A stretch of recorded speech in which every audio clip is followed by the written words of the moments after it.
কোনো ভোটারের নাম বাদ গেলে তাদের সহায়তা দেওয়া হবে। চেতলায় কর্মী সভা থেকে এমনটাই আশ্বাস দেন তৃণমূল নেত্রী।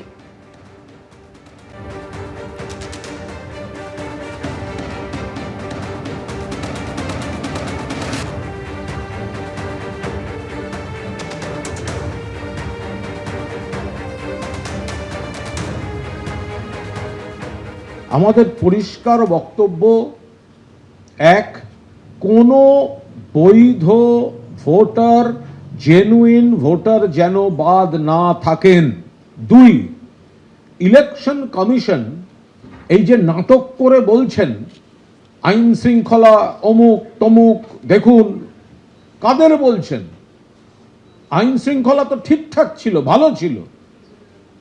আপনারা এতগুলি অফিসার চেঞ্জ করেছেন, কোনো অপ্রীতিকর ঘটনা ঘটলে তার দায় নির্বাচন কমিশনের। তারা হঠাৎ এই কথাটা বললেন কেন যে আইন শৃঙ্খলা ঠিক রাখতে হবে? বললেন কেন? লিস্ট বেরোবে, তার সঙ্গে আইন শৃঙ্খলার কি সম্পর্ক? তাহলে কি আইন শৃঙ্খলা যাতে ডিস্টার্বড হয়, লোককে যাতে প্ররোচনা দেওয়া হয়, তাহলে বহু জেনুইন ভোটারকে কি বাদ দেওয়া হচ্ছে? বিচ্ছিন্ন গন্ডগোল তৈরি করার জন্য অলিখিত জরুরি অবস্থা জারি করে নির্বাচন কমিশন, বিজেপির দালাল, বিজেপির এজেন্ট, বিজেপির পার্টি অফিস বনে গেছে, তারা এই কাজটা করছেন। ভোটার লিস্ট চূড়ান্ত না করে ভোট করানো যায় না, নির্বাচন কমিশন এত হড়বড় করছে কেন? এই প্রশ্নই তুলেছেন সিপিএম নেতা এবং আইনজীবী বিকাশ রঞ্জন ভট্টাচার্য।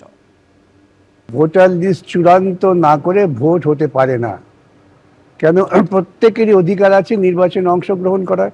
সুতরাং লিস্টটা যতক্ষণ চূড়ান্ত না হচ্ছে ততক্ষণ ভোটটা করবেন কি করে? আর এটা যদি করে তাহলে আগামী দিনে তো 50,000 লোকের নাম বার করে ভোট ইলেকশন করে দেবে। এটা সম্পূর্ণ একটা অগণতান্ত্রিক এবং স্বৈরতান্ত্রিক পদক্ষেপ হবে। সুপ্রিম কোর্টে মামলা আছে কালকে, সেখানে আমরা বলবো, দেখা যাক কি দাঁড়ায়। আর এই প্রসঙ্গে কি প্রতিক্রিয়া বিজেপির রাজ্য সভাপতি শ্রমিক ভট্টাচার্যের, দেখুন।